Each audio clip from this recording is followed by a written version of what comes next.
Hi students, welcome back to my channel. नमस्कार। 11th के इस एपिसोड में आपका वंस अगेन स्वागत है। मैं लास्ट वीडियो में आपको ट्रायल बैलेंस के बारे में डिस्कस किया था कि व्हाट इज ट्रायल बैलेंस का मीनिंग, फीचर्स और ट्रायल बैलेंस में list of expenses, income, asset, liability और उसके अलावा लेजर बैलेंस बताया था। इसमें मैंने लास्ट वीडियो में आपको बता दूं, मैंने बताया था ट्रायल बैलेंस में 4 पार्ट होते हैं: एक्सपेंसेस, इनकम, एसेट, लायबिलिटी, जिसको हम लोग सेपरेट करते हैं। जिसमें मैंने आपको specially expenses, income, asset, liability, ये चारों में से इनकम एंड लायबिलिटी जो क्रेडिट बैलेंस होते हैं, income and liability credit balance होते हैं, इसके बारे में मैंने आपको डिस्कस कर दिया। आज हम लोग स्पेशली डिस्कस करेंगे एसेट्स एंड एक्सपेंसेस के बारे में, साथ ही साथ सस्पेंस अकाउंट के बारे में और ट्रायल बैलेंस में क्या क्या टाइप के एरर्स हो सकते हैं उसके बारे में डिस्कस करेंगे। तो डिस्कस करने से पहले एक बार फिर से आप लोग देख लीजिए, ट्रायल बैलेंस का फॉर्मेट होता है trial balance as at 31st March, name of account LF, balance year, balance year. इसमें एक्सपेंसेस डीआर होता है, इनकम सीआर होता है, एसेट्स डीआर, लायबिलिटी सीआर।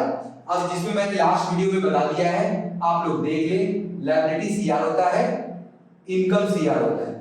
आज हम लोग डिस्कस करेंगे स्पेशली एक्सपेंसेस के बारे में और एसेट्स के बारे में। आप लोग ऐसा भी कर सकते हैं, आप लिस्ट ऑफ क्रेडिट बैलेंस याद कर ले, जो बच जाएगा वो डेबिट बैलेंस शीट में हम लोग पोस्ट कर सकते हैं। अगर आपको डिटेल में डिस्कशंस देखना है तो ये देखिए लिस्ट ऑफ एसेट्स। सबसे पहले बात करें एसेट्स। एसेट्स का मतलब होता है आपके बिजनेस में यूजफुल रिसोर्सेज ऑफ ऑर्गेनाइजेशन। मेरे बिजनेस में जो भी मेरा यूजफुल रिसोर्सेज होगा जिससे हम पैसा जनरेट करते हैं, that is known as assets. Assets owned by firm, ठीक है। Asset is the strength of organisation, ये आपके बिजनेस का स्ट्रेंथ है। तो एसेट्स को हम लोग जनरली दो पार्ट में तोड़ते हैं, एक नॉन करेंट एसेट्स और एक current assets. Non current assets और current assets. Non current asset को फिक्स्ड एसेट भी बोलते हैं। इसका मतलब जो भी एसेट्स आपके बिजनेस में 1 साल से ज्यादा, मोर देन 1 ईयर चलेगा, उसको बोलते हैं नॉन करेंट एसेट्स। अगर 1 साल से कम चलेगा तो उसको बोलते हैं करेंट एसेट्स। तो आइए देखते हैं नॉन करेंट एसेट और फिक्स्ड एसेट में क्या क्या आते हैं। हम लोग नॉन करेंट एसेट या फिक्स्ड एसेट्स को दो पार्ट में डिवाइड करते हैं, एक टैंजिबल एसेट, एक इनटैंजिबल एसेट्स।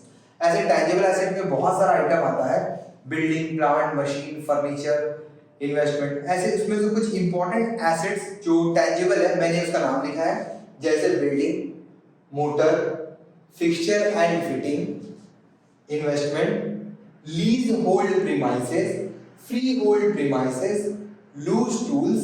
इसके अलावा आप motor car, typewriter, computer, books, investment, ये सभी फिक्स्ड एसेट के कैटेगरी में आते हैं। मैंने सिंपल फिक्स्ड एसेट का बारे में बताया आपको कि फिक्स्ड एसेट जो थोड़ा ऑड है, मैंने उसको लिख दिया। अब आते हैं जिसमें एक इन्वेस्टमेंट, फिक्सचर, फिटिंग, ये जनरली पूछे जाते हैं, साथ में सॉरी लीज होल्ड और फ्री होल्ड प्रीमाइसेस। ये सब कुछ टैंजिबल एसेट्स के इंपॉर्टेंट एग्जांपल्स हैं।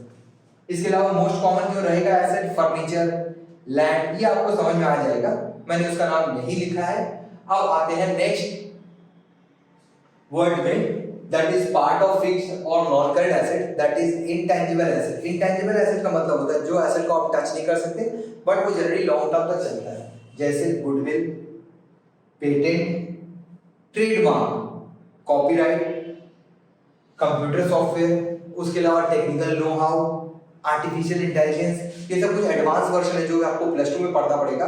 वो सभी पार्ट ऑफ इंटेंजिबल एसेट्स है। फिलहाल समझने के लिए गुडविल, पेटेंट, ट्रेडमार्क, कॉपीराइट और उसके अलावा कंप्यूटर सॉफ्टवेयर, ये हम लोग के लिए काफी है। अब आते हैं करंट एसेट्स। करंट एसेट का मतलब होता है जो एसेट्स लेस देन 1 ईयर चलेगा। एसेट जो 1 साल से ज्यादा चलेगा वो होगा नॉन करंट एसेट, 1 साल से कम चलेगा वो हो गया आपका करंट एसेट। 1 साल से कम चलेगा, इसका सेंस क्या है, जैसे एग्जांपल कैश, आपके पास कैश 10,000 अभी है, 1 घंटा बाद 10,000 कन्वर्टेड इनटू 8,000 किसी को आपने पेमेंट कर दिया, इसीलिए ये बहुत फ्लक्चुएट करता है, इसीलिए इसको करंट एसेट की कैटेगरी में रखा है। तो इसमें कुछ इंपॉर्टेंट एग्जांपल है, cash, bank, stock, debtor, bill receivable, inventory, raw material, prepaid expenses means advance, और लास्ट में sorry prepaid expenses means advance. ये सब कुछ इंपॉर्टेंट एग्जांपल्स है आपके करंट एसेट्स के। अब हम लोग देखेंगे लास्ट जो बहुत बहुत बड़ा है एक्सपेंसेस, इसका लिस्ट। आइए देखते हैं एक्सपेंसेस के बारे में। लिस्ट ऑफ एक्सपेंसेस, ऐसे एक्सपेंसेस बहुत बहुत बड़ा है, एक्सपेंसेस का लिस्ट बहुत बड़ा है, फिर भी हम लोग कोशिश करते हैं एक्सपेंसेस को समझने का। एक्सपेंसेस मतलब होता है जो हम लोग को बिजनेस को स्मूथ रन करने में हेल्प करता है, जो कि हम लोग पेमेंट्स करते हैं to outsider related to our business is known as expenses.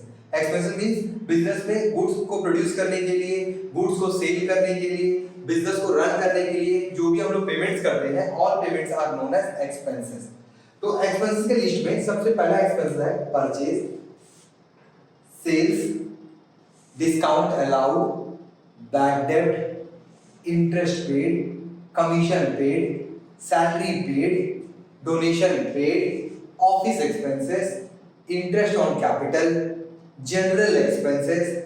उसके अलावा कैरेज का मतलब होता है transportation expenses, either carriage on purchase, carriage on sale, दो हो, carriage on purchase, carriage on sale, carriage inward, carriage outward, freight inward, freight outward, ये भी टाइप ऑफ एक्सपेंसेस है जो कि डेबिट बैलेंस होते हैं। एक्सपेंसेस का लिस्ट बहुत बड़ा है, मैंने आपको लिंक डिस्क्रिप्शन में दे दिया है, आप लोग देख लें। जो डाउट होगा या कुछ भी नहीं पूछना हो आप लोग पूछ सकते हैं एक्सपेंसेस के बारे में। ऐसे तो बोला जाता है एक्सपेंसेस दो टाइप का होता है, डायरेक्ट एक्सपेंसेस जो प्रोडक्शन से रिलेटेड होता है, इनडायरेक्ट एक्सपेंसेस जो ऑफिस और सेलिंग मैनेजमेंट से रिलेटेड होता है, दो टाइप का, वो हम लोग आगे चल के देखेंगे। फिलहाल एक्सपेंसेस मींस पेमेंट, किसी को पेमेंट करते हैं।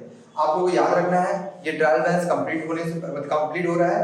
आपको एक्सपेंसेस, इनकम, एसेट, लायबिलिटी में आपको लायबिलिटी और इनकम को पहले याद कर लेना है जो कि क्रेडिट बैलेंस होते हैं, उसके बाद एसेट्स, देन एक्सपेंसेस। इससे क्या होगा, आपको लिस्ट का बैलेंस क्लियर समझ में आएगा। अब इसके बाद हम लोग देखेंगे ट्रायल बैलेंस में आगे थ्योरी या प्रैक्टिकल बनाते समय जब क्वेश्चन बनाते हैं तो प्रॉब्लम्स कहाँ कहाँ आता है ये देखिए। आइए देखते हैं एक छोटा सा एग्जांपल। ट्रायल बैलेंस में सस्पेंस अकाउंट का मतलब क्या है। ट्रायल बैलेंस मैंने बताया आपको एक्सपेंसेस, इनकम, एसेट, लायबिलिटी के बाद next topic suspense account. Suspense account generally मतलब होता है जब भी हम लोग ट्रायल बैलेंस बनाते हैं आपको याद रखना है डेबिट और क्रेडिट ऑलवेज टैली करेगा। आपके मन में ये बात रहना चाहिए डेबिट और क्रेडिट हमेशा टैली करेगा। आप लोग लिस्ट ऑफ डेबिट्स लिखें, लिस्ट ऑफ क्रेडिट्स लिखें। जब आप टोटल करेंगे दोनों साइड 30,000, 40,000 या 50,000 से टैली करेगा। लेकिन समटाइम्स कभी कभी ऐसा प्रॉब्लम्स होता है डेबिट और क्रेडिट टैली नहीं करता, मींस डेबिट में 30,000, क्रेडिट में 25,000, बैलेंस गड़बड़ा जाता है। या डेबिट में 30,000, क्रेडिट में 50,000, बैलेंस चेंज हो जाएगा। जब भी ऐसा बैलेंस ऊपर नीचे हो जाएगा तो हम लोग उस केस में क्या करते हैं, डिफरेंस को हम लोग डाल देते हैं ट्रायल बैलेंस में suspense account. Generally suspense account हम लोग कोशिश करते हैं इग्नोर करने का, बट देखिए सस्पेंस अकाउंट को कैसे अकाउंटिंग ट्रीटमेंट में डाला जाता है। मैंने क्या किया, एक false simple trial balance, false नहीं, एक सिंपल ट्रायल बैलेंस लिया है जिसमें मैंने डेबिट और क्रेडिट को दोनों को टैली करके रखा है। उसके बाद मैं बताता हूं कि हम लोग से मिस्टेक कैसे होते हैं। सस्पेंस अकाउंट सबसे पहले मैंने कुछ एग्जांपल लिया है। मैंने लिखा है परचेज, क्वेश्चन में आपका दिए रहेगा, डेबिट में लिखना है 10,000, मैंने लिख दिया। सेल्स इनकम होता है, क्रेडिट में लिख दिया 15,000। रेंट रिसीव इनकम है, क्रेडिट में लिखा। मैं आपको बोला था डेबिट क्रेडिट आपको देख ले। सैलरी पेड डेबिट में लिखा, drawing debit, machinery debit, capital credit. मैंने लिस्ट ऑफ डेबिट और क्रेडिट लिखा, लास्ट में मेरा टोटल टैली हो गया, मेरा ट्रायल बैलेंस टैली हो गया। ये अर्थमेटिकली प्रूव है डेबिट इक्वल टू क्रेडिट।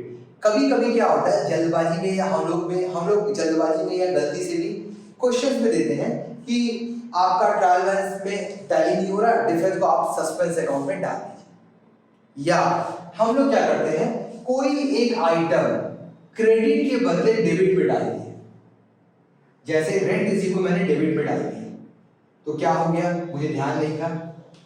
तो ट्रायल बैलेंस में क्या होगा, जो टैली होना था दैट इज 10, 15, 20, 35,000, इसका टोटल हो गया 35,000, जबकि इसका टोटल हो गया 25,000। मेरा ट्रायल बैलेंस टैली नहीं हो रहा, मैं परेशान हूँ, मेरा ट्रायल बैलेंस टैली क्यों नहीं हो रहा। मैंने 2-3 बार चेक किया, मैं एग्जाम सेंटर पे था, कंफ्यूजन हो गया मुझे कि क्या करना चाहिए। इस केस में जनरली हम लोग को ये बात याद रखना है माइंड में कि ट्रायल बैलेंस हमेशा टैली होता है। ट्रायल बैलेंस जनरली 95% केसेस में टैली होता है। समटाइम्स कुछ एरर की वजह से टैली नहीं होता है, बट ऑलमोस्ट टैली होता है। अगर आपका ऐसा टैली ना करे तब उस केस में हम लोग क्या करते हैं, ट्रायल बैलेंस में जो डिफरेंस आता है मीन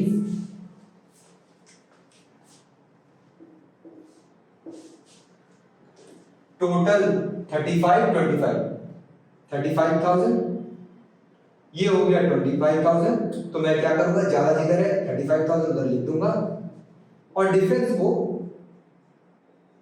सस्पेंस अकाउंट में बैलेंस कर दूंगा। That is suspense account 35 minus 25 10,000, ये हो गया बैलेंसिंग फिगर। यहाँ पर लिखा नहीं, आपको यहाँ लिखे हैं दैट इज सस्पेंस अकाउंट। जब डीआरसी या टैली नहीं करता है तो हम लोग डिफरेंस को सस्पेंस अकाउंट में डालते हैं। आप लोग प्लीज ध्यान रखें, सस्पेंस अकाउंट जनरली क्वेश्चंस में नहीं देता है। मैंने एक फॉल्स क्रिएट किया है जानबूझ के, आपसे मिस्टेक हो गया बोल के। कभी कभी ऐसा होता है कि सपोज यहाँ पे रेंट दिया हुआ है रिसीव 4,000, आपने सही का 4,000 लिख दिया, तब भी आप लोगों ने टैली किया टोटल रेंट 4,000 ही दिया था, आपने सही भी लिखा।